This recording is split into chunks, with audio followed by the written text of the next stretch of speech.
Bienvenue dans un nouveau vlog, je suis heureuse de vous retrouver, j'espère que votre semaine s'est bien passée. Je vais rentrer dans le vif du sujet et ouvrir des choses qui étaient dans ma boîte aux lettres.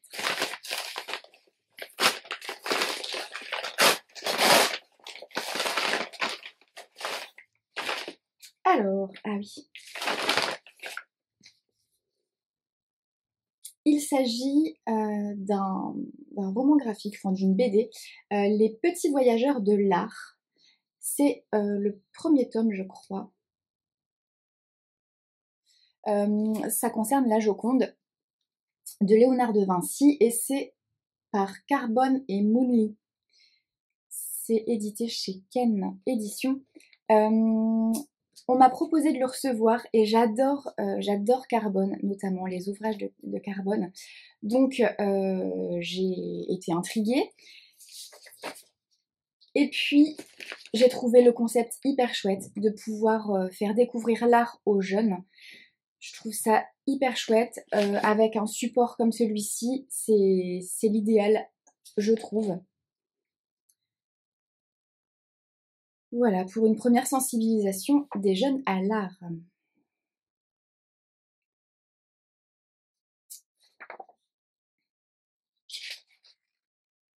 C'est trop chouette.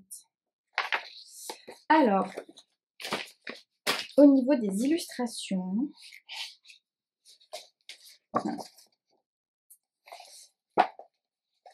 elles sont super chouettes.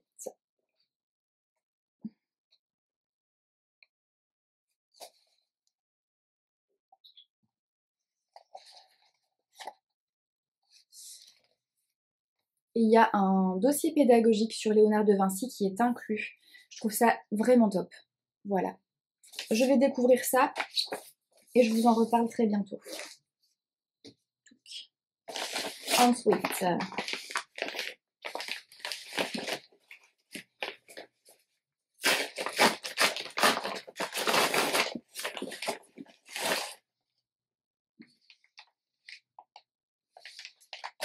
alors, La petite fille sous la neige de Javier Castillo. Alors, je ne m'attendais pas à celui-ci. J'ai vu que c'était écrit Albin Michel sur le paquet et je m'attendais à recevoir le nouveau roman de Zoé Brisby puisqu'elle m'a proposé de le recevoir et que j'ai accepté. Donc je pensais que c'était celui-là, mais non. C'est le roman de Javier Castillo qui est évidemment arrivé abîmé. Merci la poste. Oh. C'est un roman qui a inspiré La petite fille sous la neige, la série qui est actuellement sur Netflix. Et c'est vrai que je l'ai vu passer. Je l'ai vu passer sur Netflix, mais je ne l'ai pas regardé encore. Bah, je vais lire le roman avant de regarder la série, ça sera mieux. Alors, je vous lis. New York, 1998. Pendant la parade de Thanksgiving, Kiera Templeton, 3 ans, disparaît. Après avoir fouillé toute la ville, on ne retrouve que quelques mèches de cheveux à côté des vêtements que portait la petite fille. En 2003, le jour où Kiera aurait fêté ses 8 ans, ses parents reçoivent un colis inattendu. Une cassette VHS avec un enregistrement d'1 minute où l'on voit leur fille jouer dans une pièce inconnue. Attirée par l'affaire Mirren, une jeune étudiante en journalisme à l'université de Columbia entreprend des recherches et trouve bientôt de nouveaux indices. Sa détermination à retrouver coûte que coûte l'enfant n'est pas un hasard car Mirren porte aussi de lourds secrets. Auteur à succès mondial, Javier Castillo nous embarque dans une enquête hypnotique. La petite fille sous la neige est une bouleversante descente vers les profondeurs, dans les replis les plus obscurs de la nature humaine. Et bah super! Top! J'ai hâte de le découvrir et après de pouvoir regarder la série que j'ai vu passer un paquet de fois. Ensuite, ah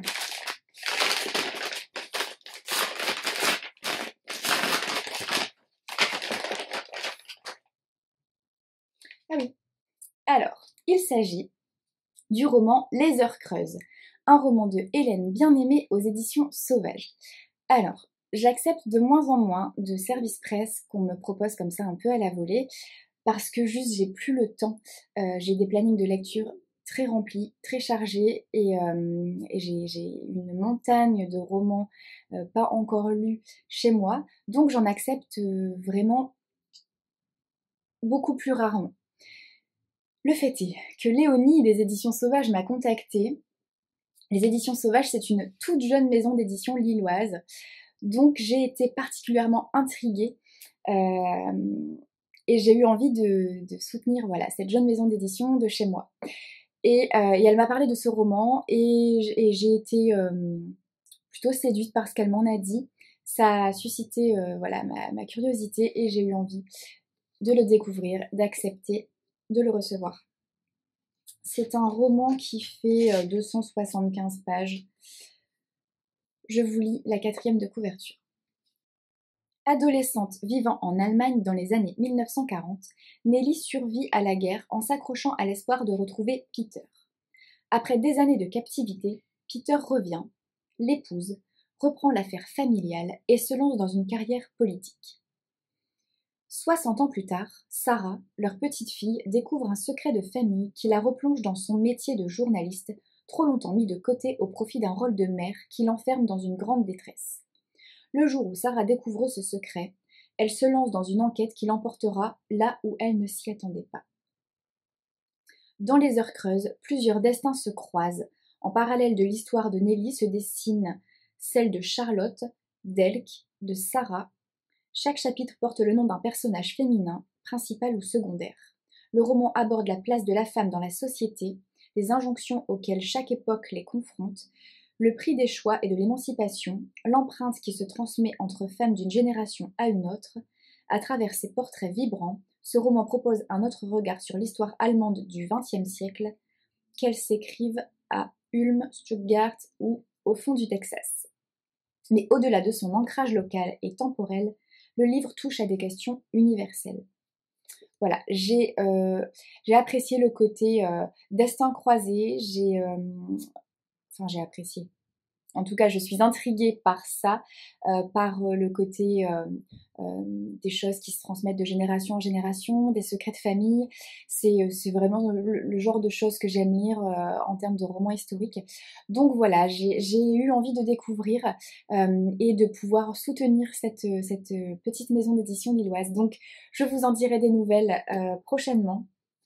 Je le lirai en avril parce qu'en mars, mon planning est déjà surchargé. Donc ce sera pour avril. Ensuite, je suis joie. Alléluia. Robert Laffont. Robert Laffont, je n'ai absolument pas de partenariat ou quoi que ce soit avec cette maison d'édition. Donc ça ne peut être qu'une seule chose.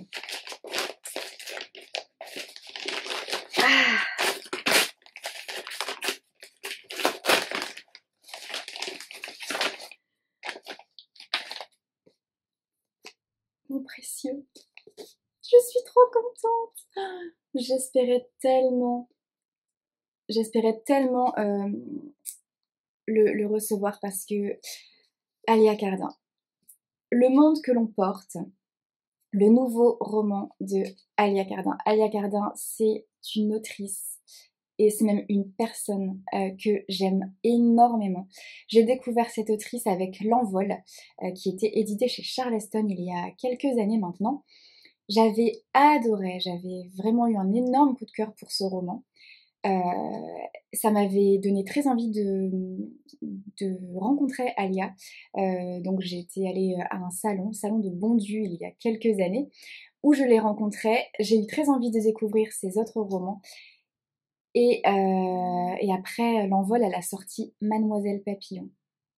Et alors Mademoiselle Papillon, j'ai eu un coup de cœur encore plus dingue que L'Envol. Mademoiselle Papillon, c'est un roman dont je me souviens parfaitement, que j'ai encore dans le cœur, dans la tête, dans le bide, parce que j'ai vraiment adoré ce roman qui met en scène deux infirmières, grosso modo. Thérèse Papillon, qui était infirmière en période de guerre, et elle a aidé des tonnes d'enfants, elle a sauvé des tonnes d'enfants. Elle m'a c'est une infirmière elle est bluffante, elle m'a scotché par sa force, sa détermination, son courage, une volonté de faire. Et puis en parallèle de ça, il y avait Gabrielle qui était infirmière en néonat. Et pareil, elle m'a beaucoup touchée. Je me suis retrouvée dans pas mal d'aspects de sa personnalité. Puisqu'étant moi-même infirmière, voilà, c'est un roman qui m'avait vraiment bouleversée. Et voilà, et Alia, c'est au-delà de l'autrice incroyable qu'elle est, c'est une personne remplie de bienveillance, hyper touchante, qui a comment dire, qui a des valeurs et une façon de vivre dont je suis admirative. Bref, Alia Cardin. Et donc ça, c'est son nouveau roman et j'ai tellement hâte de le découvrir.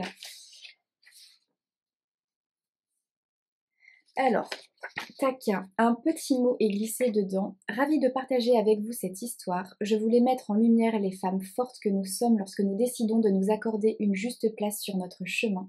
C'est tout ce que je vous souhaite. Merci de m'accompagner dans ma vie d'écrivain. Quel beau cadeau pour moi. Belle route à vos rêves, Alia. J'adore. Mademoiselle Papillon, c'est celui-là. Et Archie, c'est son précédent roman que j'ai évidemment lu aussi et que j'ai beaucoup aimé également. La plume d'Alia est incroyable. Elle a aussi une façon bien à elle de parler du personnel soignant qui me bouleverse à chaque fois. Alors, il est dédicacé. Je suis trop contente. Je suis vraiment tellement contente. Je savais pas vraiment que j'allais le recevoir, ce roman. J'espérais, mais je savais pas. Du coup, il n'est pas prévu dans mon planning, mais clairement, je vais revoir mon planning et je le glisse. Là, je démarre Précipice de Céline Dangean. Je le démarre aujourd'hui, mais dès que j'ai fini ce roman, c'est celui-là que je lis. Donc ça sera ce week-end. Je lis ce roman ce week-end. Il sort le 9. Je sais pas où c'est écrit, mais je l'avais vu sur internet. Il sort le 9, je l'avais regardé pour pouvoir courir l'acheter à sa sortie, mais je n'ai plus besoin de courir l'acheter. Je vous en reparlerai avant sa sortie, parce que je vais le lire avant, c'est clair et net. Alors, je vous lis ça. Normalement, je lis pas. Quand je reçois des romans où je sais que je vais les lire, que je vais me plonger dedans, je lis pas. Mais bon, si, je vous lis. Alors, dans la famille de Rose, les femmes règnent. Ce clan joyeux possède sa légende et ses traditions. De mère en fille, elles sont accoucheuses. Le destin de Rose paraît tracé, jusqu'à ce drame qui va la bouleverser. À quelques kilomètres de là, Ella se retrouve soudain allongée sur le sol devant ses élèves. Les jours passent et l'institutrice s'évanouit encore. Alors qu'elle tente d'élucider ce mystère, ses chutes répétées la poussent à faire ce qu'elle n'aurait jamais imaginé. Deux femmes, deux voix, deux facettes d'une même histoire, celle qui commence quand tout semble perdu. Alia Cardin nous offre un récit lumineux sur la quête de soi et la poursuite d'un rêve, parce que rien n'est plus puissant qu'une génération de gens heureux. Déjà rien que ça, ça me donne des frissons. J'ai trop hâte. Je vous en reparle très vite dans le prochain vlog. Dans ce vlog-ci, non, parce que je vais le commencer que ce week-end, mais dans le prochain vlog, vous en entendrez parler. Oh, merci. Merci Alia, merci. Et enfin,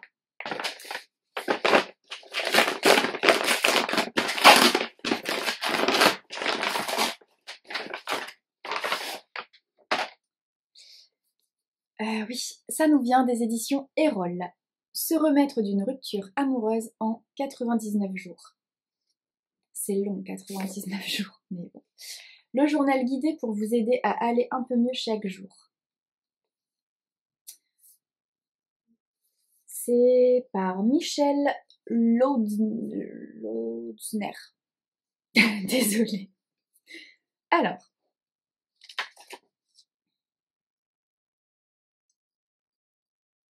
C'est déjà en librairie.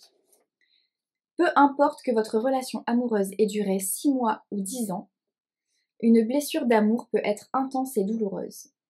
En vous posant les bonnes questions et en y répondant avec bienveillance, vous pourrez jour après jour réapprendre à vous connaître véritablement et commencer à aller mieux. Et c'est tout l'objectif de ce livre, vous accompagner pendant 3 mois vers un mieux-être durable pour retrouver l'énergie d'avancer et de vous retrouver. Pourquoi cette relation a pris fin? Qu'est-ce qui était bien? Qu'est-ce qui ne l'était pas? Qu'est-ce que cette relation peut vous apprendre de vous-même? Et dans quelle mesure, en tant que femme, une grande partie de ce qui vous préoccupe après une rupture a-t-elle à voir avec les attentes de la société ou de votre famille? Divisé en 3 parties, se souvenir, compenser et lâcher prise, ce livre à la fois sérieux et heureusement non dénué d'humour fournit une matière à réflexion cruciale, suffisamment d'espace pour vos propres notes et des réponses sur les raisons pour lesquelles notre psychisme ne fonctionne pas comme il se doit lorsqu'il s'agit d'une blessure d'amour. Voilà, on me l'a proposé et j'ai accepté. Voilà. Je vous en dirai des nouvelles, possiblement dans quelques mois. Sur ce, je vous abandonne. Je reviens probablement demain pour vous parler d'un roman que j'ai terminé qui s'appelle La petite pharmacie littéraire, que j'ai beaucoup aimé.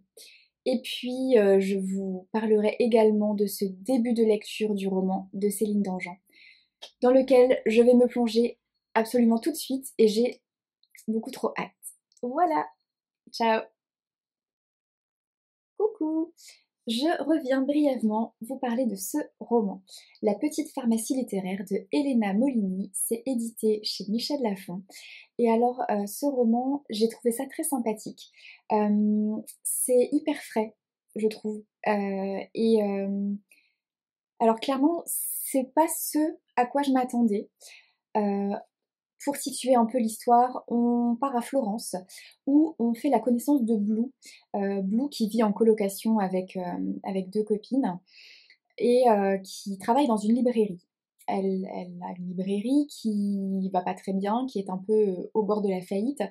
Et pour sauver cette librairie, lui vient une idée lumineuse, celle de prescrire les livres un peu comme on prescrit des médicaments. Grosso modo, à chaque bobo, sa solution. L'idée c'est de sauver les cœurs, de sauver les âmes, de sauver, voilà, de sauver ce qui ne va pas. Ça marche plutôt pas mal et en fait ça l'amène dans un tas de situations complètement saugrenues, complètement loufoques, rocambolesques. Ça, voilà, ce livre est rempli de situations les plus cocasses les unes que les autres. C'est rempli d'humour. La plume de l'autrice est vraiment super chouette par rapport à ça. C'est à la fois original, drôle et très rafraîchissant. Donc voilà, ça a été une lecture très agréable. Ça n'a pas été ce à quoi je m'attendais parce que je sais pas, je me faisais une idée en fait avec la 4e de couverture, je me faisais une idée différente de ce que ce livre m'a amené, mais c'était pas moins plaisant pour autant. Les plus de ce roman, c'est que à chaque début de chapitre, je vais vous montrer. À chaque début de chapitre, comme ça, il y a une citation. Alors par exemple ici, c'est une citation qui vient de Gatsby le Magnifique. Et à chaque chapitre, il y a une nouvelle citation et j'ai trouvé ça assez sympa. Ce concept-là, il y en a que je connaissais pas et j'ai pris beaucoup de plaisir à les découvrir. Voilà. Il y a dans la vie de chacun un moment où il faut choisir de fuir ou de résister. Je choisis de résister. c'est de Charles Bukowski dans Contes de la folie ordinaire. Bref, c'est rempli de ce genre de citations au début de chaque chapitre et je trouve ça hyper chouette comme concept. Et à la fin de l'ouvrage, il y a un truc hyper chouette aussi. C'est un espèce de mode d'emploi pour utiliser les médicaments littéraires. Et donc en fait, il y a le nom du médicament, donc on a le nom du bouquin. En fait, c'est vraiment sous la forme d'un Vidal un peu. Je ne sais pas si vous savez vraiment précisément ce qu'est un Vidal. Un Vidal, c'est l'ouvrage de référence de pharmaco qui répertorie tous les médicaments avec le nom du médicament, la classe du médicament et puis les indications, les effets indésirables, les interactions médicamenteuses, tout ça, tout ça. Et donc là, en fait, c'est vraiment fait sous cette forme-là. Il y a nom du médicament, t'as le nom du bouquin avec de qui c'est et tout ça. La classe pharmacothérapeutique contre le sentiment d'insécurité et les stéréotypes. Les indications thérapeutiques, enfin, je trouve ça hyper chouette, le concept, c'est hyper bien fait. Faudrait que je retrouve un truc, genre... Voilà, nom du médicament. Ça, de Stephen King. Classe pharmacothérapeutique. Supplément d'amitié et de courage.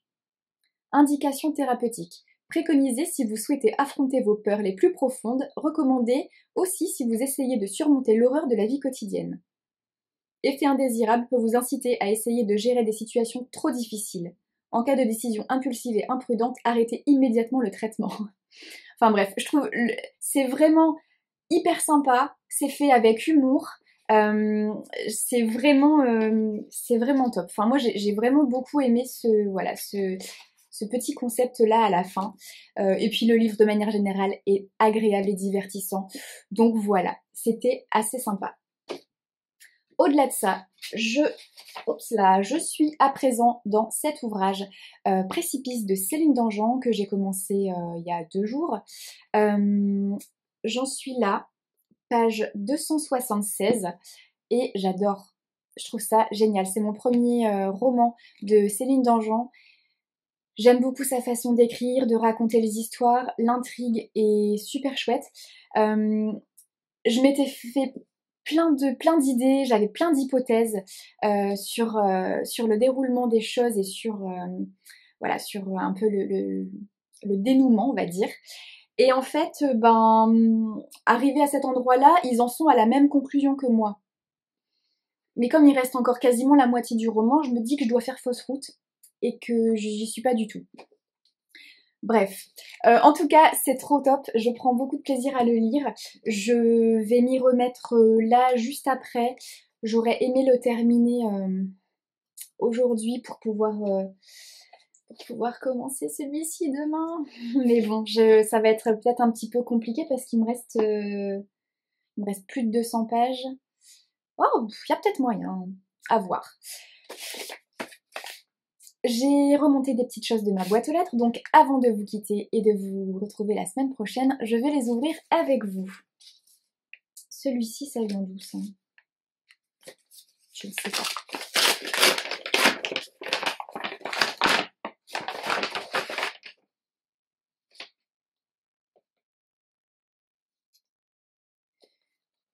Elle et son chat, mais je suis en train de me dire, je l'ai pas reçu déjà dans la semaine ou la semaine dernière, celui-ci? Je crois bien.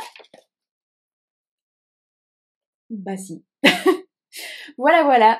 C'est marrant, mais chez Charleston, en ce moment, ils font beaucoup de doublons. Bon, ok, c'est pas grave.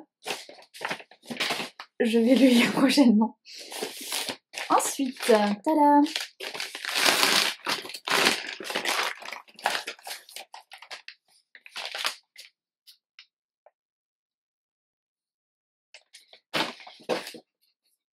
Ça me fait rire, mais les lois de l'investissement chez Alizio. Mais je ne l'ai absolument pas demandé. Pas du tout. Voilà. Je vous lis, histoire de savoir ce qu'est cet ouvrage, hein, quand même. Alors, vous souhaitez apprendre à investir et devenir riche? Découvrez les secrets du maître incontesté de la finance. Je crois pas que j'ai demandé ça. Hein.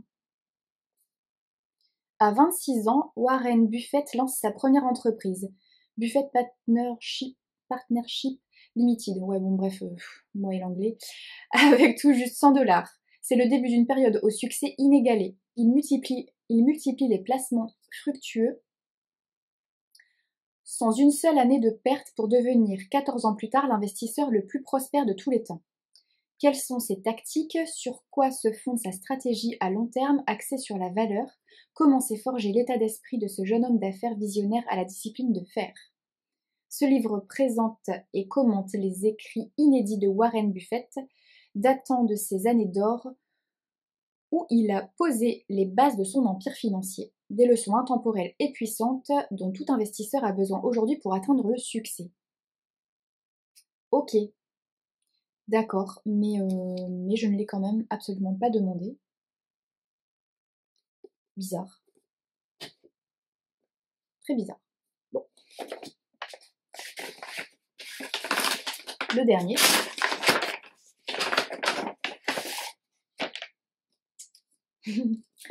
Celui-là, par contre, je l'avais demandé. Je suis ravie.